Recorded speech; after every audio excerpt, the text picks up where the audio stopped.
What's up, Jeremy here? Today we had the weekly set review of Friday Night SmackDown. They kicked out the show because they were in frickin' Chicago.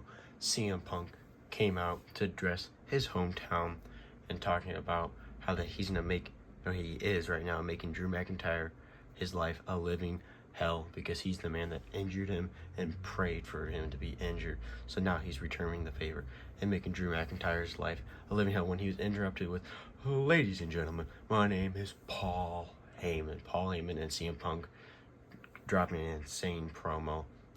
CM Punk, a former Paul Heyman guy, Paul Heyman's like crying as he's talking to CM Punk, telling him that he has to leave Chicago. Solo's pissed because everybody's saying that Chicago is CM Punk's town, and Solo wants every town to be Solo's town. So they're coming after CM Punk, and CM Punk says no. And Paul Heyman goes, "Please do me this favor." So it was something about, "Please do me this favor so I could reward you," or something like that. And Solo starts walking towards the ring, and CM Punk, he goes, "If I do you this favor, what do I get?" And he goes, "Or what do you do, or whatever this."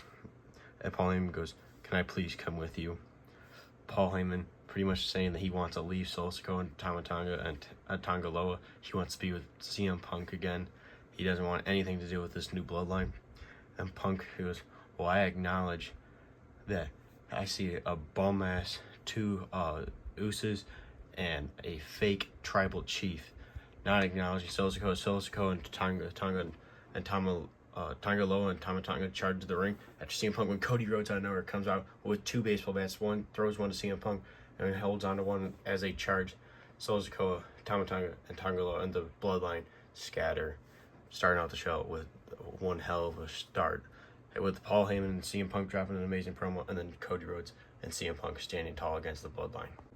Then it was a Money in the Bank qualifying match of Bianca Belair, Chelsea Green, and Michin. And Chelsea Green ended up stealing the win, she's going to be in the Money in the Bank women's match. Bianca Belair ended up hitting a KOD onto Michin, and Chelsea Green ended up throwing Bianca Belair out of the ring and getting the cover. 1, 2, 3. Chelsea Green wins.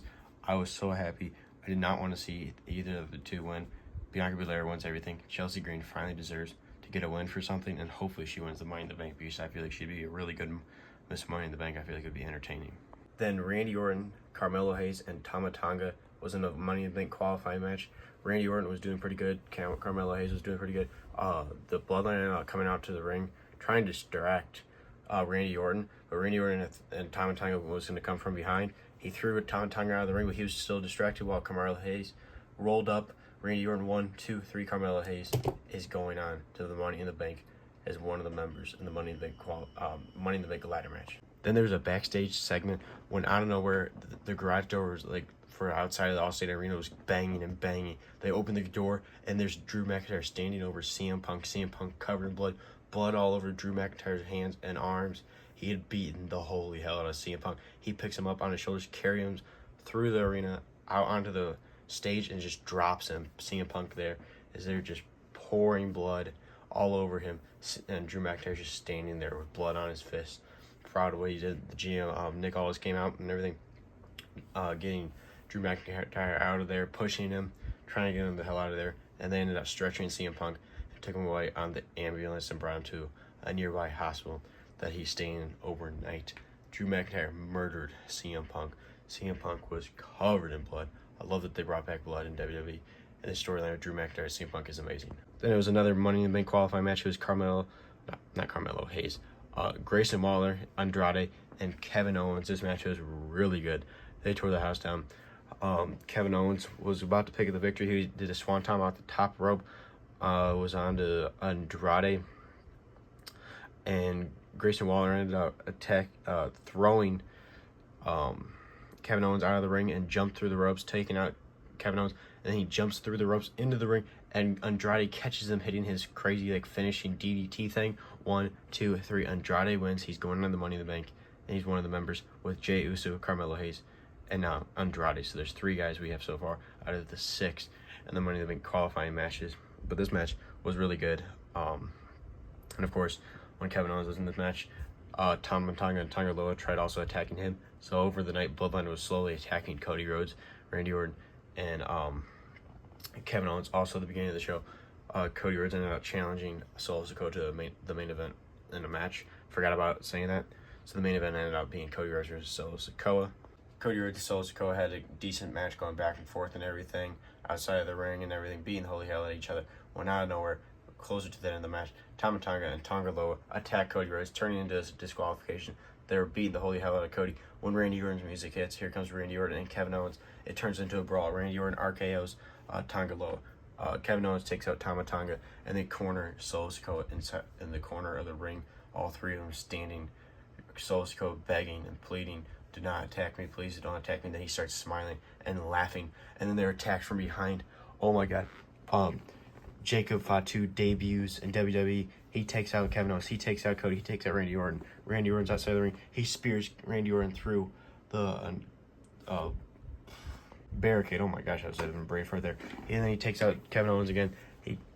Cody and Jacob Fatu start brawling out inside of the ring, and they go outside of the ring. Cody ends up getting his ass kicked because originally he was actually beating up Jacob Fatu.